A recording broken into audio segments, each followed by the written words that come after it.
नमस्कार. आजच्या या सविस्तर विश्लेषणामध्ये आपलं खूप खूप स्वागत आहे.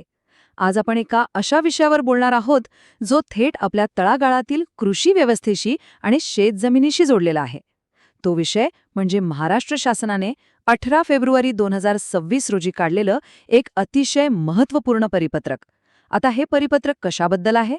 तर ते आहे शेतजमिनीच्या विभाजनाविषयी आणि विशेषतः महाराष्ट्र जमीन महसूल अधिनियम 1966च्या कलम 85च्या अंमलबजावणीविषयी. प्रशासकीय कागदपत्रे आणि आजच्या आधुनिक डिजिटल तंत्रज्ञान यांची सांगड नेमकी कशी घातली जातीये हे समजून घेण्यासाठी आजचं हे विश्लेषण अत्यंत उपयुक्त ठरणार आहे. चला तर मग सुरू करूया. आजच्या या विश्लेषणाचे आपण 5 मुख्य टप्पे केले आहेत. एक म्हणजे ॲग्रीस्टॅक उपक्रम नेमकं काय आहे. 2. सामायिक खात्याची अडचण कुठे येतेय. 3. याचा रोजच्या शेतीवर काय परिणाम होतोय. 4. यावर उपाय म्हणून कलम 85 कसं काम करेल. आणि 5. याचा 5 सूत्री अंमलबजावणी आराखडा कसा असेल. तर थेट पहिल्या मुद्द्याकडे वळूया. आपला पहिला विभाग आहे ॲग्रीस्टॅक उपक्रम, म्हणजेच महाराष्ट्राच्या शेतीचे डिजिटल भविष्य. आता हे ॲग्रीस्टॅक आणि शेतकरी ओळख क्रमांक किंवा ज्याला आपण फार्मर आयडी म्हणतो, हे प्रकरण नेमकं आहे तरी काय.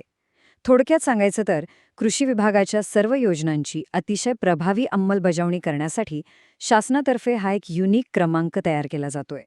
पण कसे माहितीये का, इथला सर्वात कळीचा मुद्दा असा आहे की एक अचूक फार्मर आयडी तेव्हाच तयार होऊ शकतो जेव्हा त्या शेतकऱ्याची आणि त्याच्या मालकीच्या शेतजमिनीची डिजिटल प्लॅटफॉर्मवर अगदी अचूक जोडणी होते. म्हणजेच जमिनीची एकदम सुस्पष्ट आणि अचूक माहिती असल्याशिवाय हा फार्मर आयडी योग्य प्रकारे कामच करू शकत नाही. आणि इथूनच सुरू होते खरी अडचण. हाच आपला दुसरा विभाग आहे, सामायिक खात्याची अडचण आणि गाव नमुना 7 मधील तफावत. आता जुन्या पद्धतीत आणि नव्या सिस्टीममध्ये नेमका काय विरोधाभास आहे हे समजून घेणं खूप गरजेचं आहे. आपल्या 7-12 उतार्यावर अनेकदा सामायिक खाते असते, बरोबर. या सामायिक खात्यामध्ये एकूण क्षेत्रफळ एकाच खातेदाराच्या नावासमोर किंवा एकत्रितरित्या नोंदवलेलं असतं. पण नव्या डिजिटल प्रणालीला म्हणजेच ॲग्रीस्टॅकला अचूक फार्मर आयडी बनवण्यासाठी काय हवंय, तर प्रत्येक व्यक्तीच्या नावावर नेमकी किती जमीन आहे याची अतिशय सुस्पष्ट आणि वैयक्तिक नोंद. साहजिकच जुनी एकत्रित पद्धत या नव्या वैयक्तिक अचूकतेच्या चौकटीत अजिबात बसत नाही. आणि याच विसंगतीमुळे सिस्टीममध्ये एक मोठा ग्लिच किंवा तांत्रिक अडचण निर्माण होते. शासनाच्या परिपत्रकातच हे स्पष्टपणे नमूद केलंय की जेव्हा ही डिजिटल प्रणाली फार्मर आयडी तयार करते तेव्हा ती सामायिक खात्यातील एकूण क्षेत्रफळ प्रत्येक सहधारकाच्या नावावर दाखवते. म्हणजे विचार करा, जर 5 भावांच्या सामायिक खात्यावर एकूण 10 एकर जमीन असेल तर प्रणाली चुकीने प्रत्येक भावाच्या नावावर 10-10 एकर जमीन दाखवते. यामुळे जमिनीच्या आकडेवारीचा केवढा मोठा गोंधळ उडतोय हे तुमच्या लक्षात आलंच असेल. आणि हा सगळा गोंधळ केवळ कॉम्प्युटरपुरता मर्यादित राहत नाही बरं का. तो आपला तिसरा मुद्दा आहे, रोजच्या शेतीवरील परिणाम. ही काही फक्त कागदावरची किंवा डेटाची चूक नाहीये. चुकीचा डेटाचा फटका थेट आपल्या रोजच्या व्यवहारांना बसतो. सामायिक खात्यामध्ये प्रत्येकाच्या हिश्श्याचं क्षेत्र नमूद नसल्यामुळे ॲग्रीस्टॅक राबवताना 3 प्रमुख अडचणी समोर येतात. पहिली मोठी अडचण म्हणजे जमीन खरेदी विक्रीचे व्यवहार. नक्की कोण किती जमीन विकू शकतो हेच स्पष्ट होत नाही. दुसरी गोष्ट म्हणजे फेरफार नोंद किंवा म्युटेशन एंट्री करताना येणारे नाहक अडथळे. आणि तिसरी आणि सर्वात रोजची अडचण म्हणजे ई-पीक पाहणी नोंद करताना उडणारा गोंधळ. या सर्व गोष्टी शेतीच्या दैनंदिन कामकाजाचा अविभाज्य भाग आहेत आणि तिथेच डेटा मॅच न झाल्याने कामे अक्षरशः रखडतात. मग यावर उपाय काय? तर तोच आहे आपला चौथा टप्पा, कलम 85चा उपाय आणि 18 फेब्रुवारी 2026चा आदेश. या प्रशासकीय समस्येवर तोडगा काढण्यासाठी शासनाने एक अतिशय ठोस उपाय शोधलाय. परिपत्रकातील अधिकृत आदेश असा सांगतो की महाराष्ट्र जमीन महसूल अधिनियम 1966 मधील कलम 85 नुसार शेतजमिनीवर एकाहून अधिक सहधारक असलेल्या जमिनीच्या हिश्श्यांच्या विभाजनाकरता मोहीम राबवणे.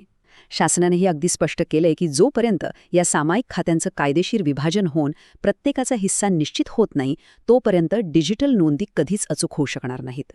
आणि हा निर्णय पूर्णपणे अधिकृत आणि प्रमाणित आहे. शासनाचे सहसचिव श्री संजय बनकर यांच्या डिजिटल स्वाक्षरीने 18 फेब्रुवारी 2026 रोजी हे परिपत्रक काढण्यात आले आहे. याचा अधिकृत संकेतस्थळावरील ट्रॅकिंग क्रमांक सुद्धा तुम्ही पाहू शकता. 2026-02-18 1231-029691 असा आहे. या एका गोष्टीवरूनच या मोहिमेचे प्रशासकीय महत्त्व आणि शासनाचे गांभीर्य लक्षात येते. आता आपण वळूया आपल्या शेवटच्या आणि अत्यंत महत्त्वाच्या 5व्या विभागाकडे, 5 सूत्री अंमलबजावणी आराखडा. हा उपाय प्रत्यक्षात जमिनीवर कसा उतरणार?